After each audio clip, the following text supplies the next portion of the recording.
మన ప్రభువును రక్షకుడైనటువంటి దేవునికి సమస్తమైన ఘనత మహిమ ప్రభావం కలుగును గాక. ఆయన శ్రేష్టమైన నామన మీ అందరికీ కూడా శుభాలు తెలియజేస్తున్నాం. మీరందరూ కూడా మరి క్షేమంగా ఆయురారోగ్యాలతో ఉన్నారని నమ్ముతూ ఉన్నాం. మీకోసం మేము అనుదినం కూడా మానకుండా దేవుడి సన్నిధిలో ప్రార్థన చేస్తున్నాం. మీరు కూడా మా కోసం ప్రార్థన చేస్తున్నారని మేము విశ్వసిస్తూ ఉంటున్నాం. ఈరోజు మనము దేవుని వాక్యమును మరి ధ్యానం చేద్దాం. ధ్యానాంశము నిమిత్తం యోహాను సువార్త 5వ అధ్యాయము, యోహాను సువార్త 5వ అధ్యాయము 2 నుంచి 14 వరకు ఉన్నటువంటి వచనాలను మనము ధ్యానం చేద్దాం. ధ్యానం చేయకముందు చిన్న ప్రార్థన చేసుకుందాం. ప్రేమ కలిగిన మా ప్రియ పరమ తండ్రి, నీకు వందనాలు స్తోత్రాలు చెల్లిస్తూ ఉంటున్నాం. మా ప్రభువా, నేను మీ వాక్యాలు మేము ధ్యానం చేస్తూ ఉంటుండగా పరిశుద్ధాత్మ దేవ మీ నడిపింపును అనుగ్రహించండి. మీరే మాతో మాట్లాడమని మీ సందరు వేడుకని ప్రార్థన చేస్తున్నాం. మా జీవితాల్లో ఏది పొదువుగా ఉందో నాయన తల్లి, ఏ విషయంలో అయితే మేము చింతపడుతున్నామో, వేదన పడుతున్నామో, బాధపడుతున్నామో ఆ విషయాలన్నింటిలో నాయన ప్రభావ మమ్మల్ని ఆదరించి బలపరిచేటువంటి వాక్యాన్ని మీరు మాకు అందించి మహిమా ఘనత ప్రభావాలు మీరే పొందుకోమని యేసునామమున ప్రార్థించి వేడుకుంటున్నాము తండ్రి. ఆమేన్. మన ప్రభువును రక్షకుడైనటువంటి దేవునికి సమస్తమైన ఘనత మహిమ ప్రభావం కలుగును గాక. ఇప్పుడు మనము యోహాను సువార్తలో 5వ అధ్యాయంలో మనం చూసినట్లయితే 2వ వచనంలో మనం చూస్తే యెరూషలేము గొర్రెల ద్వారం దగ్గర హెబ్రీ భాషలో బెతెస్దా అనబడేటువంటి ఒక కోనేరు ఉంది. అయితే ఈ కోనేరుకు 5 మంటపాలు ఉన్నాయి. ఆయా సమయాలలో మరి దేవదూత వచ్చి ఆ కోనేటిలో ఉండేటువంటి నీళ్లను కదిలిస్తున్నటువంటి సందర్భాలు అప్పుడప్పుడు కనిపిస్తుంది. వారు ఎటువంటి రోగం కలిగిన వాళ్ళైనా, వ్యాధిగ్రస్తుడైనా కానీ ఆ కదిలించబడినటువంటి నీళ్ళల్లో దిగినప్పుడు సంపూర్ణ స్వస్థత కలుగుతూ ఉంది. అది అక్కడ ఉన్నటువంటి సారాంశం. అయితే ఇక్కడ ఒక విషయాన్ని చూస్తున్నాం. ఏంటంటే 38 సంవత్సరాల నుండి వ్యాధిగ్రస్తుడైనటువంటి వాడు ఆ కోనేటి దగ్గరనే ఉన్నాడు. అంటే 38 సంవత్సరాల నుంచి వ్యాధిగ్రస్తుడైనటువంటి వాడు అనేక ప్రయత్నాలు చేస్తున్నాడు ఆ కోనేటిలో దిగాలి అని, స్వస్థత పొందాలి అని. మరి అతను పోయేటప్పటికల్లా ఎవరో ఒకరు దిగిపోతున్నాడు. అంటే ఇతని యొక్క హీన స్థితిని వీడు గమనించగలుగుతారు. అంటే పొయ్యే లోపల వాళ్ళు వెళ్తున్నారు అంటే వీరు చాలా బలహీనమైన స్థితిలో ఉన్నారు. కనుకనే ఆ విషయాన్ని గమనించి చూసినప్పుడు ఒకసారి యేసు ప్రభువు వారు అక్కడికి వచ్చారు. అక్కడికి వస్తూ అప్పటికి అతని బహుకాలం నుండి కూడా అదే స్థితిలో పడి ఉన్నాడని ఎరిగినటువంటి వాడై ఒక మాట అంటున్నాడు అతనితో. చూడండి 5వ వచనం, 5వ అధ్యాయం 5వ వచనం యోహాను సువార్త. అక్కడ 38 ఏళ్ల నుండి వ్యాధి గల ఒక మనుష్యుడుండెను. యేసు వాడు పడి నుండి చూచి వాడు అప్పటికి బహుకాలము నుండి ఆ స్థితిలోనే ఉన్నాడని ఎరిగి స్వస్థపడగోరుచున్నావా అని అడిగి. చూసారండి, ఇక్కడ మనం చూస్తున్నాం. ఇక్కడ ఏమడుగుతున్నాడు యేసు ప్రభు వారు? స్వస్థపడగోరుచున్నావా అని. ఈరోజు మనం ధ్యానం చేసేటువంటి అంశం ఏంటంటే, నీవు స్వస్థపడగోరుచున్నావా? ప్రేమైన దేవుని బిడ్డలారా, శరీర బలహీనతలు అనేకములుగా ఉంటాయి. అవి నడుము నొప్పి కావచ్చు, లేకపోతే మరి సయాటికా కావచ్చు, స్పాండిలైటిస్ కావచ్చు, మైగ్రేన్ కావచ్చు, కిడ్నీ ప్రాబ్లం కావచ్చు, లంగ్స్ ప్రాబ్లం కావచ్చు, హార్ట్ ప్రాబ్లం కావచ్చు, థైరాయిడ్ ప్రాబ్లం కావచ్చు, గైనిక్ ప్రాబ్లం కావచ్చు, ఏమండి మరి నర్వ్స్ ప్రాబ్లం కావచ్చు, బోన్స్ ప్రాబ్లం కావచ్చు. రకరకాలైనటువంటి వ్యాధులతో, అనారోగ్యాలతో నువ్వు బాధపడుతూ ఉండొచ్చు. ఆ బాధపడుతున్నటువంటి సందర్భంలో నువ్వు ఎన్నో హాస్పిటల్ కూడా తిరిగి ఉండొచ్చు, ఎంతోమంది డాక్టర్ని సంప్రదించి ఉండొచ్చు. వారు ఇచ్చినటువంటి మెడిసిన్స్ను మీరు వాడి కూడా స్వస్థత పొందనటువంటి పరిస్థితిలో నీవు ఉండవచ్చును.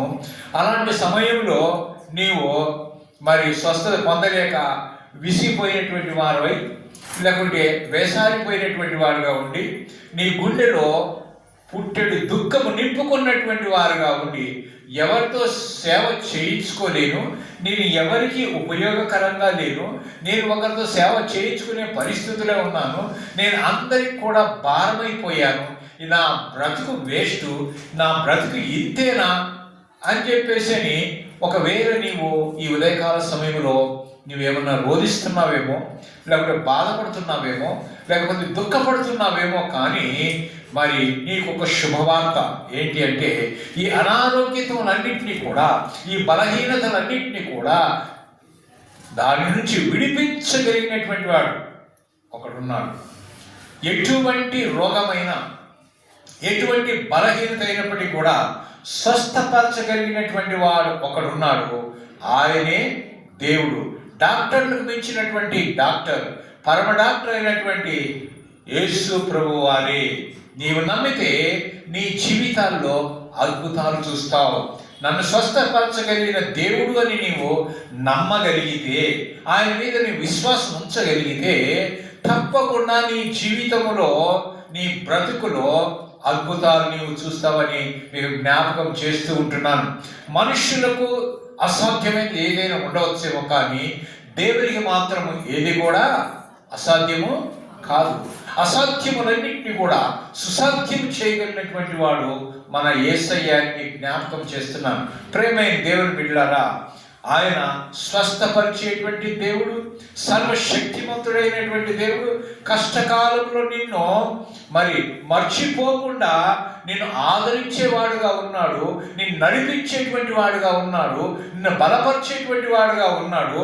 మాట ఇచ్చి ఎన్నడూ కూడా తప్పనటువంటి వాడుగా ఉన్నాడు. నువ్వు ఎటువంటి శ్రమ వచ్చినప్పటికీ నిన్ను విడువను, ఎడబాయనటువంటి దేవుడు. నీ పక్షాన నిలబడి నీ చెయ్యి పట్టుకొని నడిపించేటువంటి దేవుడుగా ఉంటున్నాడు. నువ్వు కృంగిన వేళలో కూడా నిన్ను ధైర్యపరిచే దేవుడుగా ఉన్నాడు. ఎవరు ధైర్యపరచకపోవచ్చు, నీ బ్రతికింతే, నీవు ఇంతే, నీవు బాగుపడవు, నువ్వు ఏమి చేయలేవు, నువ్వు లేవలేవు, నువ్వు పడకలో నుంచి అలాగనే ఉంటావు అని నీవు ఎవరైనా నిందిస్తుండొచ్చు, ఎవరైనా నిన్ను బలహీనపరుస్తుండొచ్చు, ఎవరైనా నిన్ను కించపరుస్తుండొచ్చు, ఎవరైనా కానీ నిన్ను ఇంకా కృంగదీసే పరిస్థితులు ఉన్నా కానీ ఆయన తన చెయ్యి అందించి నిన్ను పైకి లేపేటువంటి దేవుడిని మీకు జ్ఞాపకం చేస్తున్నాను. ఈ ప్రియమైన దేవుని బిడ్డలారా, ఆయన చీకటిలో నుంచి వెలుగులోనికి నడిపించేటువంటి వాడు, మరణంలో నుంచి జీవములోనికి దాటించేటువంటి వాడు. నీ జీవితము మారాలాగా ఉన్నా కానీ మధురంగా మార్చగలిగినటువంటి వాడు. చేదుగా ఉన్నటువంటి నీ బ్రతుకును తీపిగా మార్చేటువంటి దేవుడు ఆయన. ప్రియమైన దేవుని బిడ్డలారా, ఆయన చిందించినటువంటి రక్తము ద్వారా నీకు పాప క్షమాపణ, శాప విమోచన కలిగించి నీకు స్వస్థతనిచ్చేటువంటి వాడు. ప్రియమైన దేవుని బిడ్డలారా, అంతేకాదు మరి నీవు ఒకవేళ ఎవరు నన్ను ఆదరిస్తలేరు, ఎవరు నన్ను ఆదుకుంటలేరు, ఎవరు కూడా నన్ను దూరంగా పెడుతున్నారు, అందరూ కూడా నన్ను మరి కించపరిచే విధంగా ఉంటున్నారని నీవు కృంగిపోవలసిన అవసరం లేదు, దిగులు పడవలసిన అవసరం లేదు, బాధపడవలసిన అవసరం లేదు, నీ కన్నీరు కార్చవలసిన అవసరం లేదు. నీవు కన్నీటితో మొరపెట్టినప్పుడు, నీవు నమ్మినప్పుడు నీ కన్నీరుని తుడిచేటువంటి వాడు. ఎప్పుడైనా అటువంటి అనుభవించారా? మీ జీవితంలో ఎవరైనా కానీ ఆ విధంగా చేశారా? ఒకవేళ ఆ విధంగా చేసి ఉంటే నీవు దేవునికి మొరపెట్టు. నిజముగా మొరపెట్టు వారికి ఆయన సమీపముగా ఉండి ఆయన చెవికి ఆలకించేవాడని జ్ఞాపకం చేస్తున్నాను. నిన్ను హత్తుకొని నీ కన్నీళ్లు తుడిచేటువంటి వాడు. ప్రేమైన దేవుని బిడ్డలారా, మరి నీ యొక్క మార్గాలలో నీకు ఏ ఆటంకాలు వచ్చినప్పుడు కూడా ఆయన దూతను పంపించి నీ మార్గమును సరళము చేసేటువంటి వాడని మీకు జ్ఞాపకం చేస్తున్నాను.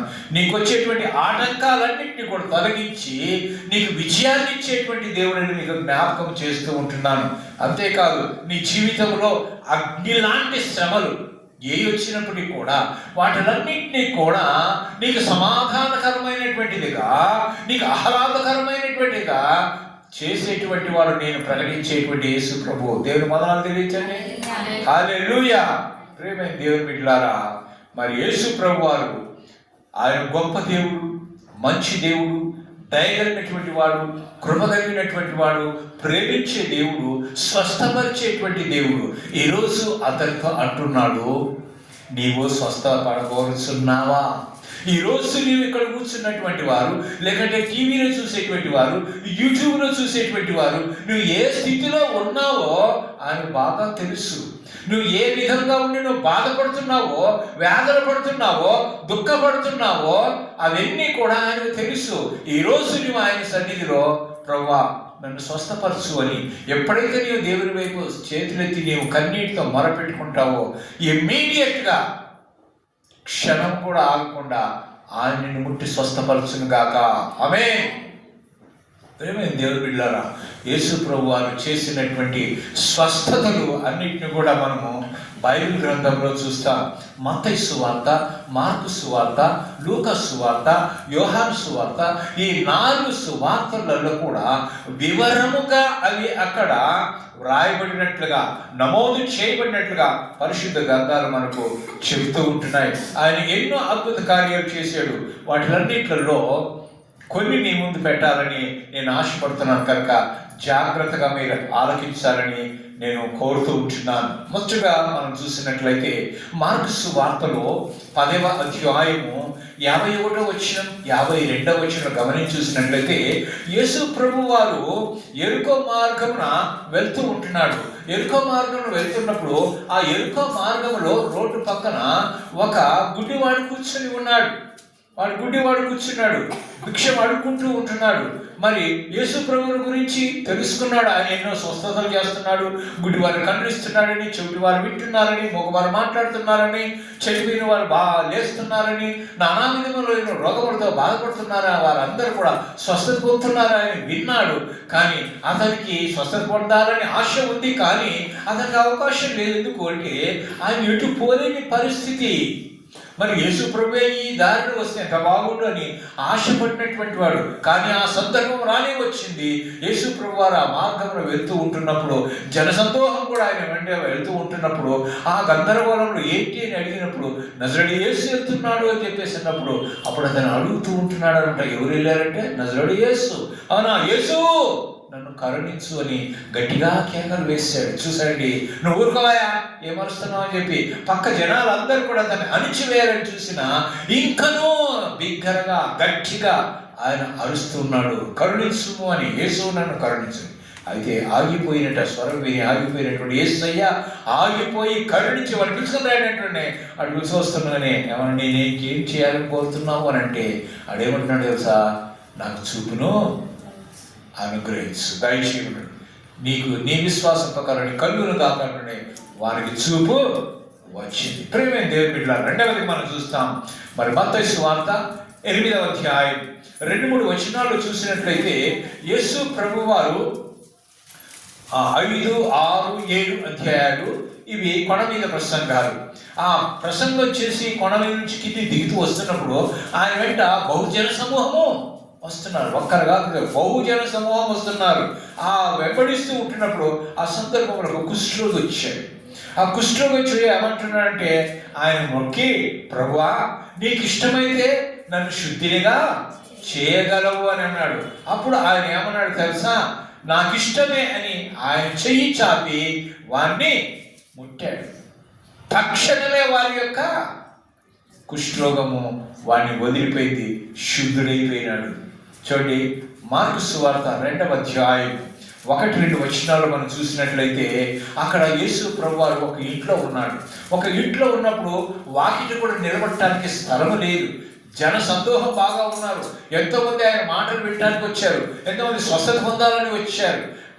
మరి కొంతమంది ఆయన ప్రశ్నించాలని, కొంతమంది ఆయన చేసే వాటిని చూడాలని ఆశపడినటువంటి వారు ఎంతోమంది వచ్చి ఉంటున్నారు.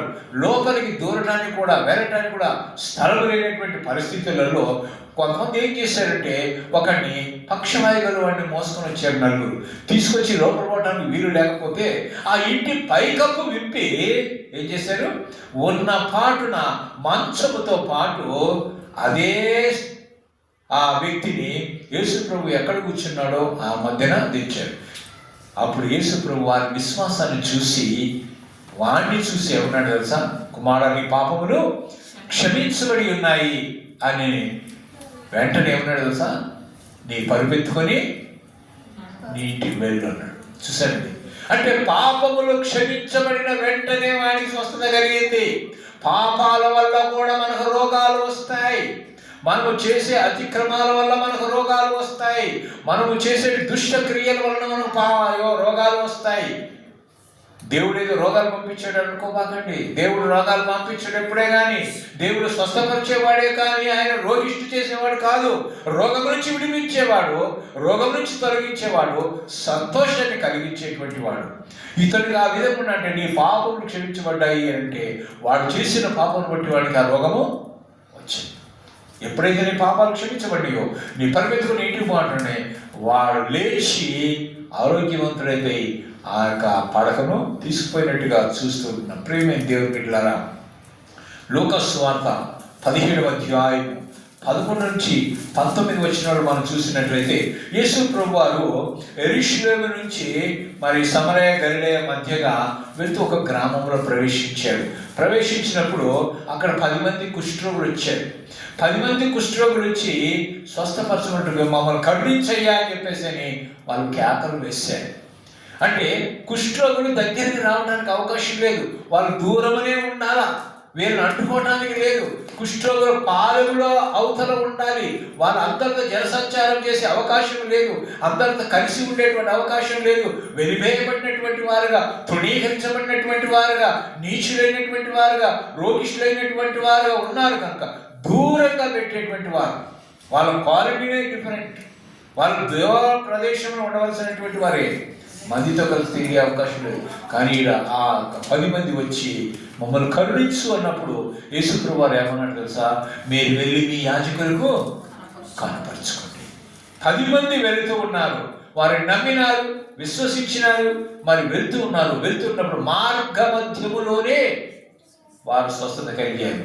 కానీ స్వస్థత పొందిన తర్వాత 9 మంది వెళ్ళిపోయారు. కానీ ఒక్కడు కృతజ్ఞత కలిగినటువంటి వాడే, అయ్యో నాకు స్వస్థత కలిగింది కదా, దేవుడికి నేను మహిమ చెల్లించాలి, దేవుడికి స్తుతి చెల్లించాలి, ఆయన చేసినటువంటి మేళ్లకు నేను కృతజ్ఞత తెలపాలని ఒక సమరయుడు వచ్చాడు తప్ప మిగతా వాళ్ళందరూ వెళ్ళిపోయారు. చూసారండి, అనేక సార్లు మనం కూడా మన జీవితాల్లో మేలు కలిగేంత వరకు ఆయన అడుగుతాం, ప్రభు అది కావాలి, నాకు ఇది కావాలి, నాకు అది చెయ్యి, ఇది చెయ్యి, నన్ను ఆశీర్వదించు, నన్ను అధికంగా ఆశీర్వాదంలోనికి, మెండైన ఆశీర్వాదంలోనికి, నిండైనటువంటి ఆశీర్వాదంలో తీసుకురండి అని చెప్పేసి నువ్వు అడుగుతావు. నీ ఆ యొక్క అవసరతలను తీరిపోయిన తర్వాత దేవుని ప్రార్థించటం, వాక్యం చదవటం, మందిరానికి రావటం, ఇవన్నీ కూడా బంద్ పెడతాం. మనము ఎవరి కోవలో ఉన్నాం? 9 మంది కోవలో ఉన్నామా? వాళ్ళ అవసరం తీరిపోయింది, యేసుప్రభు దగ్గరికి రాలేదు. కానీ ఒక్కడు మాత్రం వచ్చాడు, అంటే కృతజ్ఞత కలిగినటువంటి వాడు వచ్చాడు, మోకాలుని అతని కృతజ్ఞత చెల్లిస్తున్నాడు. ఈరోజు నీ జీవితంలో చేసినటువంటి ఆ మేళ్ల గురించి ఎప్పుడైనా కానీ దేవుడి సన్నిధిలో స్తుతులు చెల్లించావా? కృతజ్ఞతలు చెల్లించావా? లేకపోతే కృతజ్ఞత లేని దాని వారిని నువ్వు బ్రతుకుతున్నావా? ప్రేమైన దేవుని బిడ్డలారా, ఇక్కడ మనం చూస్తుంటున్నాం, ఆడ సమరయుడు మాత్రమే వచ్చి దేవుణ్ణి మహింపరిచాడు. మార్కు సువార్త 5వ అధ్యాయము 35 నుంచి 43 వచనాలు గమనించి చూసినట్లయితే అక్కడ సమాజపు అధికారి ఉన్నాడు. అతని పేరు యాయీరు. అతను యేసుప్రభువు వారి దగ్గరికి వచ్చి, అయ్యా నా కుమార్తె చవనై ఉన్నది, సిద్ధంగా ఉన్నది, అయ్యా నువ్వు ముట్టితే చాలు నా కుమార్తె బాగుపడుతుందని వచ్చి అడిగాడు. అయితే ఆయన ఇంకా వెళ్ళక ముందే వారి ఇంటి నుంచి కబురు వచ్చింది. ఏమని కబురు వచ్చింది? అయ్యా నీ కుమార్తె చనిపోయింది, బోధకుడిని శ్రమ పెట్టవద్దు. అయితే అక్కడ యేసుప్రభువు వారు చెప్తున్నట్టు మాట ఏంటో తెలుసా? భయపడకము, నమ్మిక మాత్రము ఉంచుము అన్నాడు అని చెప్పి ఆయనతో కూడా కలిసి వాళ్ళ ఇంటికి వచ్చినప్పుడు ఇంటికాడ పరిస్థితి ఎట్లా ఉంది? అమ్మాయి చనిపోయినదన్నారు కదా, అందరు కూడా గొర్రుగా ఏడుస్తున్నారు, రోదన వినపడుతూ ఉంది. అది యేసుప్రభువు వారు వచ్చి, మీరేది ఇంత గోల చేస్తున్నారు? ఆ చిన్నది నిద్రపోతుంది కానీ చనిపోలేదు అన్నాడు. అందరు చనిపోయారు పట్టుకొని నిద్రపోతుంది అంటున్నాడు ఏంటి అని చెప్పేసి అందరూ ఎగతాళి చేశారు. అయితే పేతురు, యోహాను, యాకోబులు వెంట పెట్టుకుని ఆ యొక్క యాయీరును కుటుంబస్తులు వెంట పెట్టుకుని ఆ గదిలోకి వెళ్ళి పడుకున్నటువంటి అమ్మాయి దగ్గర, చనిపోయినటువంటి శవం దగ్గర నిలబడి తలితా కుమి అన్నాడు. అంటే ఏంటి? చిన్నదానా లెమ్ము. ఆ మాటలో శక్తి ఉంది. లెమ్ము అంటే లేచుకొచ్చింది. అమ్మాయి వయసు 12 సంవత్సరాలు. చూసారండి, అంటే చనిపోయిన వారిని కూడా లేపగలిగిన శక్తి కలిగినటువంటి వాడిని జ్ఞాపకం చేస్తున్నాను. మత్తయి సువార్త 14వ అధ్యాయం 14వ వచనంలో చూసినట్లయితే మరి యేసు ప్రభు వారి దగ్గరికి అనేక మంది వచ్చారు. చదవండి దయచేసి. మత్తయి సువార్త 14వ అధ్యాయము 14వ వచనం. ఆయన వచ్చి ఆ గొప్ప సమూహమును చూచి వారి మీద కనికరపడి వారిలో రోగులైన వారిని స్వస్థపరిచండి. అక్కడ జన సమూహం చూసారా, అంటే జన సమూహంలో ఉన్నటువంటి ఎంతమంది రోగులుగా ఉన్నారో, ఎంతమంది అస్వస్థ కలిగి ఉన్నారో వారందరినీ కూడా ఆయన ముట్టి ఏం చేశాడు, స్వస్థపరిచినట్టుగా చూస్తూ ఉంటున్నాం. మత్తయి సువార్త 4వ అధ్యాయము 23వ వచనంలో యేసు ప్రభు వారు అక్కడ ఏం చేస్తారంటే గలిలయ అంతా బోధిస్తూ మరి ఆయన దేవుని రాజ్య సువార్తను ప్రకటించుచు ప్రజల రోగములను బలహీనతలన్నింటినీ కూడా ఆయన స్వస్థపరిచినట్లుగా చూస్తూ ఉంటున్నాం. ప్రేమైన దేవుని బిడ్డలారా, అంతేకాదండి, మరి యోహాను సువార్తలు ఇప్పుడు చూసాం కదా, 5వ అధ్యాయం 2 నుంచి 9 వచనాలు చూస్తే అక్కడ 38 ఏళ్ల నుంచి, ఎన్ని ఏళ్ళ నుంచి, 38 ఏళ్ల నుంచి స్వస్థత పొందాలని ఆశపడుతూ ఉన్నటువంటి వాడు, ఆ ఆశ తీరే అవకాశం కోసం ఎదురు చూస్తున్నాడు. కానీ అవకాశం వచ్చినట్టే వచ్చి చేజారిపోతుంది. ఎందుకు? అతనికన్నా ముందుగా ఎవడో ఒకడు దూరుతున్నాడు. మరి దూత పలానప్పుడు వస్తాడని తెలియదుగా, ఎప్పుడు వస్తాడో దూత తెలియదు, ఎప్పుడు వచ్చి నీళ్ళు కదిలిస్తాడో తెలియదు. కనుక వీళ్ళు వెయిట్ చేస్తున్నారు. అక్కడ ఎవరెవరు ఉన్నారంట, గుడ్డివారు ఉన్నారు, రకరకాలైన వివిధమైనటువంటి రోగముల చేత పీడింపబడుతున్నటువంటి వారందరూ కుప్పలు తెప్పలుగా పడి ఉన్నారు. అందులో ఎవడు ముందు దిగుతాడో వాడు స్వస్థత. కానీ ఇక్కడ యేసు ప్రభు కనికరం కలిగినటువంటి వాడు, నీవు స్వస్థపడుతున్నావా అని అడిగి వెంటనే ఏం చేశాడు, నీ పరిపెత్తుకొని చూడండి. ఆ విషయం మనం చూస్తున్నాం. చూడండి, యోహాను సువార్త 5వ అధ్యాయం 8వ వచనం. యేసు నీవు లేచి నీ పరిపెత్తుకొని నడుమని వారితో చెప్పగా వెంటనే వాడు స్వస్థత నుండి తన పరిపెత్తుకొని నడిచి, వెంటనే చెప్పి 2 రోజులు కాదు, చెప్పిపోయిన 24 గంటలు కాదు, వెంటనే ఆన్ ద స్పాట్ వెంటనే లేచాడు. చూసానండి, అంటే వెంటనే క్షణమే తక్షణమే స్వస్థత అనేది చేకూరుంది. నీవు కూడా నమ్మితే తక్షణమే నీకేం జరుగుద్ది, స్వస్థత కలుగుద్ది. అంతేకాదు, మనం చూస్తాం చూడండి, లూకా సువార్తలో మనం చూస్తాం 22వ అధ్యాయము 50 నుంచి 51వ వచనం చూసినట్లయితే యేసు ప్రభు వారు ఆ వ్యసమైన తోటనుడు ప్రభువును అప్పగించబడేటువంటి రాత్రి అందరూ కూడా అవి పల్లెలు గిల్లాలు తీసిన రాత్రులలో ఆయన బంధించడానికి వచ్చారు. బంధించడానికి వచ్చినప్పుడు ఆయనతో పాటు ఉన్నటువంటి శిష్యులు పేతురు ఏం చేశారు, తన దగ్గర ఏముంది, కత్తి ఉంది. ఆ కత్తి తీసుకొని ఒక సైనికుడికి చెవు నరికేశారు. ఆ చెవు ఊడిపోతున్నదని ఏం చేశాడు యేసు ప్రభు వారు, ఆ చెవుని పెట్టి బాగు చేశారు. అంటే ఊడిపోయిందని కూడా మళ్ళా అతికించి, ఆయన కుట్లేసిన డాక్టర్ కాదు ఆయన. ఈ డాక్టర్లు ఊడిపోతే ఏదైనా కుట్లేస్తారు, ఏదైనా చీరుకొని పోతే కుట్లేస్తారు. కానీ ఆయన కుట్లేసే డాక్టర్ కాదు, ముడితే సార్ అది ఆటోమేటిక్గా శరీరంలో భాగం అయిపోతుంది. హల్లెలూయా. కనుక ప్రియమైన దేవుని బిడ్డలారా, ఈ విషయాన్ని కాకుండా మనం చూస్తాం అపోస్తలుల కార్యములో 10వ అధ్యాయం 38వ వచనం. అపోస్తలుల కార్యములు 10వ అధ్యాయము 38వ వచనం. దయచేసి చదవండి. అపోస్తలుల కార్యములు 10వ అధ్యాయం 38వ వచనం. నజరేయుడైన యేసును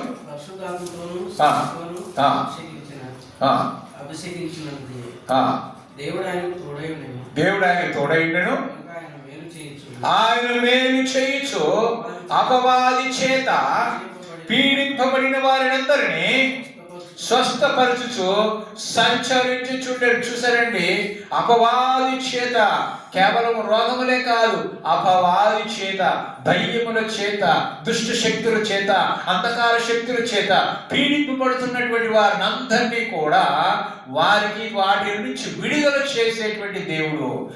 ఆయన పేరు వింటే చాలు దయ్యాలు గడగడ వణికిపోతాయి. అంటే ఆయన నామములో ఏముంది? శక్తి ఉన్నది కదండి. మనం పాట కూడా పాడతాం, ఆయన నామంలో శక్తి ఉన్నదని పాట పాడతాం. ఆయన నామంలో గుడ్డివారు చూశారు, ఆయన నామంలో కుంటివారు నడిచారు, ఆయన నామంలో చనిపోయిన వారు లేచారు. అవునా కదండి? చనిపోయినటువంటి లాజరు 4 రోజులైంది సమాధిలో ఉంచి, అప్పటికే వాసన కొట్టే పరిస్థితి. యేసు ప్రభు వారు ఆ సమాధి దగ్గరికి వచ్చి రాగి తొలగించమని చెప్పినప్పుడు తొలగించిన తర్వాత, లాజరు బయటికి రా అంటున్నానే, నేను రాను అన్నాడా? ఏమన్నాడా? ఏమైనా లేచి వచ్చిందా లేదా? అంటే చచ్చిపోయిన వాని శవములో కూడా దేవుని యొక్క మాట వెళ్ళినప్పుడు ఆ దేహం వెంటనే మనకి జీవము వచ్చేస్తుంది. నువ్వు ఏ స్థితిలో ఉన్నావు? బ్రతికి ఉన్నావా అనే స్థితిలో ఉన్నావా? చచ్చిన అనే స్థితిలో ఉన్నావా? కేవలం కొంతమంది బ్రతికిన స్థితిలోనే కనిపిస్తారు, కానీ లోపల మాత్రం ఆత్మీయంగా చచ్చిన స్థితిలో ఉంటారు. అందుకని ప్రణగంధం అంటాడు కదా, ఏమంటాడు? నీవు బ్రతికి ఉన్నావని మాట ఉన్నది, కానీ నీవు మృతుడమే, పైకి మాత్రమే జీవోత్సవంలాగా ఉండటమే. బెడ్లో ఉండి ఊరికి ఉండిపోతుంటారు, కోమాలు ఉన్నట్టే చూస్తుంటారు, ఏం ఉండదు. కొంతమందికి అనారోగ్య పరిస్థితిని బట్టి హాస్పిటల్లో కానీ ఎక్కడైనా అడ్మిట్ అయిపోయినప్పుడు అవి ఎలా ఉంటారో ఇంతే ఉంటారు. వాళ్ళు పలకరించినా పలకలు, ఊరికిట్టునే చూస్తుంటారు, గిచ్చినా గిచ్చుకో, గిల్లినా గిల్లుకో, ఏమన్నా చేసుకో అన్నట్టుగా ఉంటారు. అంటే అది ఏంటది? చచ్చిన జీవోత్సవం. బతికున్నాడే కానీ చచ్చిపోయిన వాడితో సమానం. కనుక ఆత్మీయంగా నీవు ఎన్ని మాటలు విన్నా, ఎన్ని బోధలు విన్నా, అవన్నింటినీ నువ్వు అంగీకరించకుండా, మనసు మార్చుకోకుండా, తలంపులు మార్చుకోకుండా, జీవితాన్ని మార్చుకోకుండా, నీ బ్రతుకులు మార్చుకోకుండా నువ్వు ఇంటూనే ఉండి చెవిటోట్లాగా నువ్వు ఉండిపోతే, చెవిటోని ముందు శంఖం ఊదితే ఎంత బాగా ఏర్పడుతుంది? భలే ఏర్పడుతుంది కదా. ఏమన్నా సౌండ్ బాక్స్ పెట్టినారంటే అది తట్టుకోలేక చెవుకు అడ్డం పెట్టేసుకుంటారు, ఇట్లా పెట్టుకుంటారు, ఎరపడినట్టు ఇటు పెట్టుకుంటారు. మామూలు చూసినట్టే ఉంటుంది, చెవు మూసుకున్నట్టు ఉంటుంది. ఎందుకు? ఆ సౌండ్ ఎక్కువ వస్తుంది కదా. అవునా కదా? అంటే ఆ సౌండ్ నువ్వు వినలేక నువ్వు మూసుకుంటున్నావు. ఇప్పుడు దేవుడి వాక్యం నువ్వు వినలేక ఏం మూసుకుంటున్నావు? చెవులు మూసుకుంటున్నావు. ఇప్పుడు చెయ్యి పెట్టుకోవటంలే, కానీ అసలైనటువంటి చెవులు ఇచ్చేస్తా ఉంది. ఏంటది? సాతాను కలుగచేసేటువంటి ఆ బలహీనత. దేవుని వాక్యాన్ని వినకుండా వాడు మభ్య పెడుతూ ఉంటాడు. ఇప్పుడే ఎందుకు అవసరమా? నువ్వు యంగ్ స్టేజ్లో ఉన్నావు కదా, నీ చేయవలసినవి చాలా ఉన్నాయి కదా, ఎంజాయ్ చేయవలసినవి చాలా ఉన్నాయి కదా, బాధ్యతలు చాలా ఉన్నాయి కదా, నువ్వు ఒక్కొక్క ఉన్నత స్థానానికి రావాలి కదా. ఓ అప్పుడు పెళ్ళైనాక, అప్పుడు పిల్లలు పుట్టినాక, అప్పుడు వాళ్ళు పెళ్ళిళ్ళు అయినాక, వాళ్ళందరూ ముసలి అయినాక, వాళ్ళ బిడ్డలు మనవరాళ్ళు వచ్చినాక, అప్పుడు నేను ఇప్పుడు మంచంలో ఉన్నప్పుడా? మంచంలో ఎప్పుడు ఉంటావు, ఎప్పుడు పోతావు నీకే తెలియదు. తెలుసా? తెలిసేటట్టయితే అందరు రెడీగా ఉంటారు. అప్పటికే తోడి తెలియదు. నువ్వు ముసలోడైనా ఎవరొస్తారైనా ఎప్పుడు పోతుందో మనకు తెలియదు కదా. అందుకని ఏమంటాడు తెలుసా? ఇదే రక్షణ దినం. ఇంత గొప్ప రక్షణను నీవు నిర్లక్ష్యము చేసిన ఎడల ఎలాగో తప్పించుకోవచ్చు. కనుక నిర్లక్ష్యం చేయాలి. నీవు ఆత్మీయంగా స్వస్థత కావాలి, నీకు శారీరకంగా స్వస్థత కావాలి. ప్రతి వ్యక్తికి ఏదో శారీరకంగా బలహీనత ఉంటుంది, చిన్నదో గొప్పదో. అవునా కదా? కొంతమందికి ఏళ్ళ కొద్దీ ఉంటుంది, కొంతమంది కొంతకాలంలో ఉండి పోతూ ఉంటుంది. కొన్ని దేవుని మహిమ కోసం వస్తాయి, కొన్ని పాపం చేయటం వల్ల వస్తాయి, కొన్ని సాతానుకు లోబడి వాడికి దాసోహం చేయవలన కూడా వస్తాయి. అదే కదా అంటూ ఉంటారు, నేను గాలి పెట్టింది. ఏం పెట్టిందే? గాలి పెట్టింది. గాలి అని పట్టుకుంటే పోయి నువ్వు ఒట్టుకు శుద్ధం గాలి పోతుందంట. గాలి ఫ్యాన్ గాలి ఇస్తుందంట, పట్టుకో దారి పెట్టిందంట. ఇంకో భాష దయ్యం పట్టి అట్టుంది. ఎప్పుడు చూసినా దెయ్యాన్ని అట్టుంది, బొమ్మల్లో వేస్తుంటే పాపన్నట్టుగా. దయ్యాలు, దుష్ట శక్తులు, అంధకార శక్తులు, చీకటి సంబంధమైన శక్తులు, వీటితో మనం పోరాడుతున్నాం. మీరు పోరాడున్నది అధికారులతో కాదు. ఎవరితో పోరాడుతున్నారు? అంధకార సంబంధము లోకనాథులతోనూ ఆకాశ మండలమందు దురాత్మల సమూహముతోనూ నీవు పోరాడుతున్నావు. ఇప్పుడు ఆ దురాత్మల సమూహములే నేను యేసు ప్రభు దగ్గరికి రానియకుండా, ఆయన మాటలు వినకుండా షూటోడి వేసి నీ ముందు అప్పుడే ఎవడో ఏడ్చేటట్టు, అప్పుడే ఫోన్ వచ్చేటట్టు, అప్పుడే ఏదో చిరబుట్టేటట్టు ఏదో చేస్తాడు కదా. అంటే మైండ్ ఏం చేస్తాడు? డైవర్ట్. నీ మైండ్ డైవర్ట్ అయిపోతే ఏమైపోద్ది? అప్పుడు దాకా ఎక్కిందంతా కూడా వాష్ అవుట్ కదా. పోయిన తర్వాత ఏం విన్నారమ్మా అని చెప్పేసి అంటే అమ్మా భలే ఉందండి.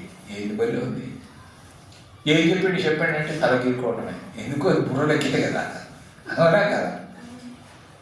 కనుక ప్రియమైన దేవుడు, దేవుని వాక్యం చెప్తుంది, వినుట వలన విశ్వాసము కలుగు. దేవుని వాక్యం ఎందుకు చెప్పబడుతుందంటే, ఏ ఒక్కరు నశించి నరకానికి పోకూడదు అని. అందుకని నీవు ఆత్మీయ స్వస్థత కావాలి నీకు. అలాగనే నీవు ఒకవేళ శరీర సంబంధమైనటువంటి ఏ రోగంతో ఉన్నా వాటిలన్నిటి నుంచి కూడా నిన్ను విడుదల చేయడానికి ఆయన ఇష్టపడుతున్నాడు. కానీ ప్రియమైన దేవుని బిడ్డలారా, సమస్యలు ఏదైనా కావచ్చు, అనారోగ్యతలు ఏవైనా కావచ్చు. ఆ అనారోగ్యతను బట్టి, ఆ సమస్యలను బట్టి నేను విసిగిపోయి ఉండవచ్చు, లేకపోతే నీరసించిపోయి ఉండవచ్చు, లేకపోతే దిగులు పడిపోయి ఉండవచ్చు. అయితే ఈరోజు దేవుడు నీకు ఒక వాగ్దానం చేస్తున్నాడు. ఆయన నమ్మకమైనటువంటి వాడు కనుక, ఆయన నిన్ను స్వస్థపరిచేటువంటి దేవుడు కనుక, ఆయన మీద వేచాన సంపూర్ణమైన విశ్వాసము ఉంచాలి. అప్పుడే నీ జీవితంలో ఏం చూస్తావు? అద్భుతాలు చూస్తావు. విశ్వాసము లేకుండా దేవునికి ఇష్టడై ఉండుట అసాధ్యం. నీకు ఇష్టమైనవి జరగాలి అంటే నీవు దేవునికి ఇష్టమైన విధంగా నీవు జీవించాలి. నీ కోరికలు తీరాలి అంటే, ఆ కోరికలకు అన్నిటికీ కూడా మార్గం సరళం చేయబడాలి అంటే నీవు దేవుని దగ్గర రావాలా. క్షామం దగ్గరికి లేకుండా ఊరికినే నాకు ఏం కాలేదు అంటే ఏం ప్రయోజనం? నాకు అది చేయలేదు, ఇది చేయలేదు, దేవుని మీద నెపమైపోకండి. అవన్నీ చేయకుండా ఉండటానికి కారణం, జరగకుండా ఉండటానికి కారణం ఏంటంటే నీ అవిధేయత. దేవుని యొక్క నీ యొక్క అవిధేయత. నీవు దేవుని దగ్గర నువ్వు విధేయత కలిగిన వాడుగా, విధేయత కలిగిన దానిగా నువ్వు ఉన్నావు అని అంటే నీ మన తప్పకుండా ఆయన వింటాడు. నీ హృదయం శుద్ధిగా ఉంటే ఆయన తప్పకుండా నీ మాటను వింటాడు. నీ ప్రార్థన ఆయన ఆలకిస్తాడు. నీ మనకు కంపల్సరీగా ఆయన జవాబు ఇస్తాడు. మరి మన ప్రశ్నకు, లేకుంటే మన యొక్క ప్రార్థనకు, లేకుంటే మన విజ్ఞాపనకు, మన మొరకు సమాధానం రావటం లేదు అని అంటే మనము చేసినటువంటి అతిక్రమాలే, పాపాలే, దోషాలే అవన్నీ నీకును నాకును అడ్డుగా వచ్చాయి. అవన్నీ తొలగించబడాలి. నువ్వు ఆరోగ్యంగా ఉండాలి అని అంటే, ఆరోగ్యంగా ఉండకుండా ఉండటానికి ఏది వచ్చేది నీకు? ఏదో ఒక రోగం అనేది అడ్డొచ్చిందా కాదా? ఆ రోగం తొలగిపోవాలి అంటే ఒక మందు పడాలి కదా. మామూలు మందు పడే పడి సరిపోదు, దానికి యాంటీబయాటిక్స్ పడాలి కదా. అలాగనే బైబిల్ యొక్క వాక్యం ఎటువంటి తెలుసా? యాంటీబయాటిక్ లాంటి. ఈ వాక్యం ద్వారా నీవు స్వస్థత పొందగలుగుతావు. దేవుని వాక్యం అంటే ఆయన కదా. ఆది వాక్యం అంటేను, వాక్యము దేవుడై ఉండను, వాక్యమే ఆయన శరీరధారిగా మన మధ్య నివసించి ఆయన యేసు ప్రభు కదా. మరి ఈ వాక్యాన్ని మనం ఏం చేస్తున్నాం? ఒక పుస్తకంలాగా మనం పరిగణించుకుంటుంది. ఇది దేవుని వాక్యం. ఇది మానవుడికి దేవుడు రాసిన ఒక ప్రేమ లేఖ.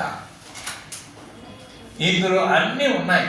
ఏమున్నాయి? ఇందులో అన్నీ ఉన్నాయి. జ్ఞానం ఉంది, అవునా కదా? జ్ఞానం, సైన్స్ ఉంది, భూగోళ శాస్త్రం ఉంది, ఖగోళ శాస్త్రం ఉంది. అన్ని కావాల్సినవి అన్నీ కూడా ఇందులోనే ఉన్నాయన్నమాట. జ్ఞానం సంపాదించుకోవాలి, ఎలా బ్రతకాలా, ఎలా బ్రతకకూడదు, ఎలా బతికితే ఏం నష్టం అవుతుంది, ఎలా బతికితే ఏం లాభం జరుగుద్ది, మనం ఎలా ఉండాలి, ఎలా మాట్లాడాలి, ఎలా ప్రవర్తించాలి, ఎలా నడవాలి, ఏ విధంగా జీవించాలి, ఏ విధంగా జీవించకూడదు, ఏ విధంగా జీవిస్తే ఏం జరుగుద్ది, ఈ విధంగా జీవిస్తే మంచిగా జీవిస్తే ఏం జరుగుద్ది, ఇవన్నీ కూడా ఇందులో ఉన్నాయి. ఆఖరి మనం ఎలా పుట్టామో, ఎలా చచ్చిపోతాం, పోతే ఎక్కడికి పోతాం, పోయిన తర్వాత ఏముంటుంది, అన్నీ కూడా ఇందులో ఉన్నాయి కదా. అంత తెలిసి కూడా దీన్ని ఏం చేస్తాం తెలుసా?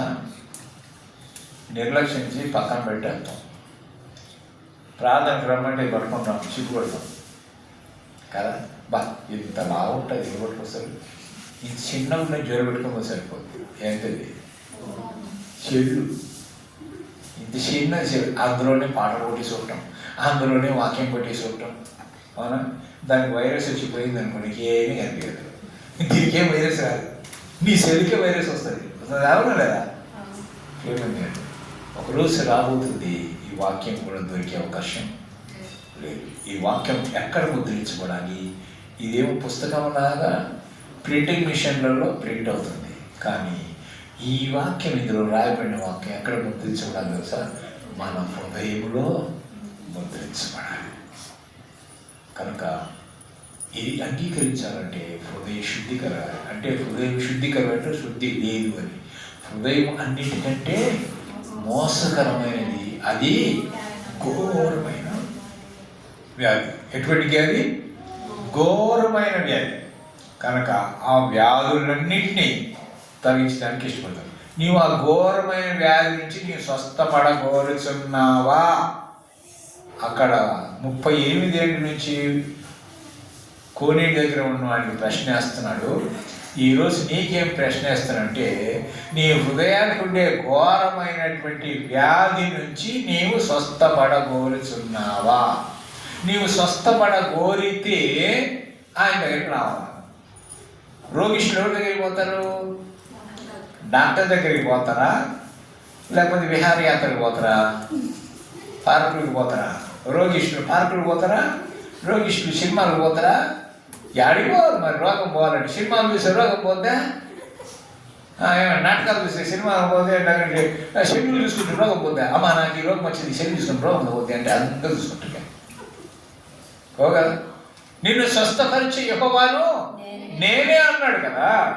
ఆయనే స్వస్థపరిచేవాడు, ఆయనే గాయం చేయువాడు నేనే, గాయం కట్టువాడు నేనే, గద్దించువాడు, ప్రేమించువాడు, శిక్షించువాడు, దాన్ని మళ్ళీ సరిచేసేవాడు, శాపం నుంచి విమోచించేవాడు, మరణంలోంచి జీవులోనికి దాటించేవాడు, చీకటిలోంచి వెలుగులోనికి నడిపించేటువంటి వాడు, నీ నరకం నుంచి తప్పించి పరలోకము చేర్చేటువంటి వాడు, నీ రోగములన్నిటి నుంచి విడిపించి స్వస్థత అనుగ్రహించి శాంతిని, సమాధానం, ఆనందం, ఆరోగ్యం, సమృద్ధి అన్నీ కూడా అనుగ్రహించేటువంటి దేవుడు, నేను ప్రకటించేటువంటి యేసు. హల్లెలూయా.